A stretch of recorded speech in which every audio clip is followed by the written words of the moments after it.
بہت شکریہ سہروردی صاحب آپ کے وقت کا. اس وقت جو ڈیولپمنٹ سر سامنے آئی ہے اس کو بین الاقوامی منظرنامے میں آپ کس طرح سے دیکھتے ہیں؟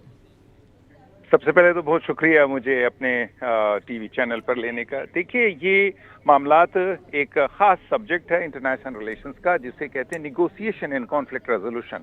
یعنی جب ایک مسئلہ بن جاتا ہے تو اس کو حل کیسے کیا جائے اور اس دوران میں مذاکرات کیسے کیے جائیں. جب بھی دو پارٹیاں آپس میں لڑتی ہیں، جنگ ہوتی ہے، تو اس کے لیے سب سے اہم چیز گارنٹر ہوتا ہے. یعنی ایک پارٹی یہ کہتی ہے کہ اگر میں یہ سٹیپ لے لوں تو یہ کیا گارنٹ کرے گا یا کون وارنٹ کرے گا کہ دوسری پارٹی اس کو اسی طریقے سے لے، ایسا نہ ہو کہ میری سبکی ہو جائے. تو اس وقت آپ دیکھ رہے ہیں کہ مارشل جو منیر ہیں ہمارے چیف آف ڈیفنس فورسز، وہ اس وقت ایران میں موجود ہیں. مجھے یہ لگ رہا ہے کہ ان کی موجودگی کی وجہ سے یہ ایک بہت بڑا سٹیپ لیا گیا. اس کی وجہ کیا ہے؟ دیکھیے امریکہ بار بار یہ کہہ رہا ہے کہ کچھ بھی ہو جائے بس آبنائے ہرمز کو کھولا جائے. یعنی یہ کہ اس وقت جو ان کے جو جنگ کے مقاصد تھے وہ بالکل پیچھے رہ گئی ہیں. پہلا مقصد ان کا یہ ہے کہ آبنائے ہرمز کو کھولا جائے. اس کی وجہ یہ ہے کہ امریکہ میں، ساری دنیا میں اور امریکہ میں بالخصوص جو تیل کی قیمتیں اٹھی ہیں، ساری دنیا یہ کہہ رہی ہے کہ یہ تیل کی قیمتوں کا زیادہ ہونا صرف اور صرف ڈونلڈ ٹرمپ جو ہیں پریزیڈنٹ امریکہ کے، ان کی وجہ سے ہے. تو سارا الزام ان پر آ رہا تھا. تو اگر آبنائے ہرمز کھل جاتا ہے تو اس سے دو کام ہوں گے. ایک تو یہ کہ تیل کی قیمتیں نیچے آ جائیں گی، اب بھی آپ نے اس کے انٹرو میں بھی دیا.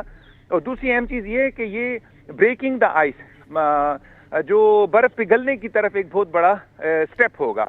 تو آپ دیکھیے کہ نہ صرف یہ کہ انہوں نے آبنائے ہرمز کھولنے کا عندیہ دیا، دوسری طرف آپ دیکھیں کہ ڈونلڈ ٹرمپ جو ہے فوراً اس کا شکریہ ادا کرتے ہیں، جس کا مطلب یہ کہ بیچ میں جو پارٹی ہے پاکستان، وہ ان دونوں کو اعتماد میں لیے ہوئے ہے. اگر انہوں نے ایک طرف یہ کہا ہے کہ آبنائے ہرمز کھولا جائے تو دوسری طرف انہوں نے ڈونلڈ ٹرمپ سے بھی یہ ایگریمنٹ لیا ہوگا کہ آپ فوراً اس کا شکریہ ادا کریں گے، تاکہ دونوں طرف یہ بات اندازہ ہو جائے دونوں پارٹیوں کو کہ معاملہ کی جو حل ہے اس کی طرف یہ لوگ جا رہے ہیں.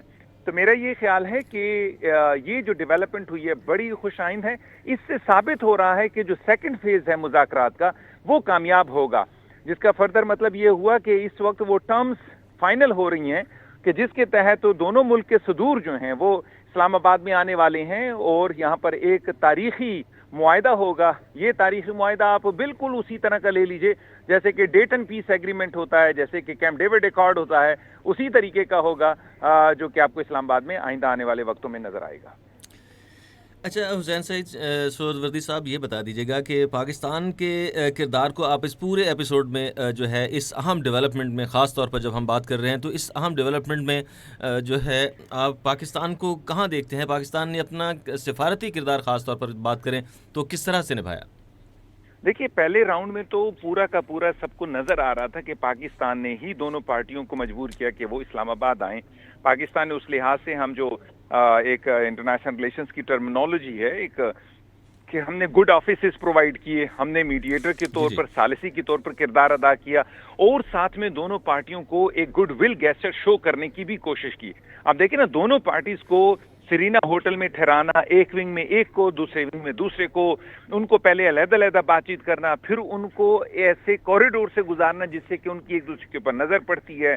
ایک ایسی پیش رفت ہے جو کہ پاکستان نے کی. پھر معاملات اتنے بہتر ہو گئے کہ لنچ دونوں پارٹیوں نے اکٹھا کیا. یعنی وہ پارٹیاں جو ایک دوسرے کی دست و گریبان تھیں، ایک دوسرے کے خون کے پیاسے تھے، اگر وہ ان کو لنچ ٹیبل پر لے آتے ہیں تو یہ پاکستان کی بہت بڑی ایک اچیومنٹ تھی.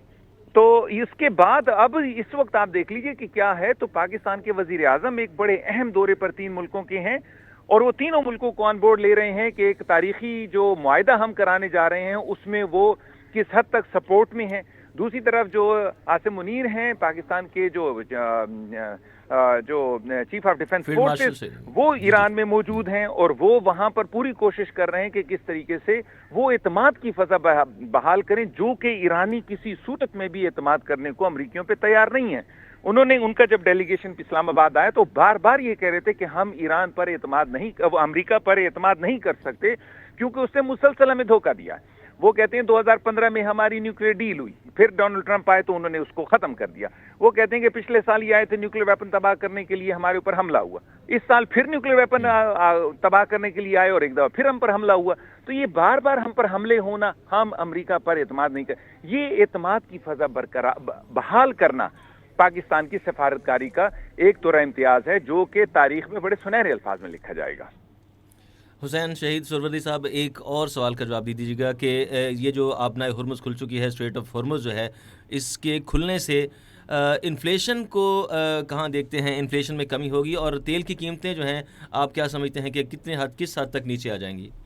دیکھیے اس وقت تو جو آپ چیک کر لیجئے تو جو برینٹ کی قیمت ہے وہ 108 سے 83 روپے 108 سے 83 ڈالر تک آ گئی، یعنی جی جی انتہائی جی جی تیزی سے اس کی قیمت گری ہے۔